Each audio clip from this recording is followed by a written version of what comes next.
Natalie Holzer menangis teringat pesan mengharukan yang ia terima dari sang anak sambung, Ferdy.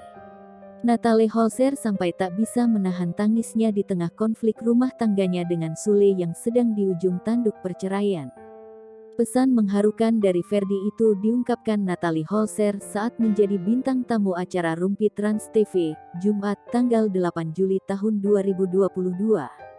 Natalie kemudian mengungkap rasa rindu pada anak bungsu dari Sule, Ferdinand Ardiansyah Sutisna.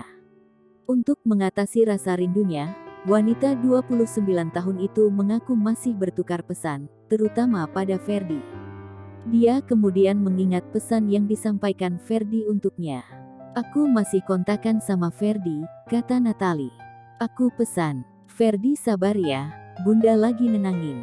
Dibalas, "Iya, love you Bunda," sambung Natalie mengungkap pesan Ferdy untuknya. Sebelumnya diberitakan, Natalie juga mengungkap hal serupa. Natalie mengaku masih berkomunikasi dengan Ferdy karena rindu. Natalie yang diketahui telah mengajukan gugatan cerai terhadap Sule sejak tanggal 3 Juli tahun 2022 di Pengadilan Agama Cikarang, mengakui memang cukup dekat dengan Ferdy.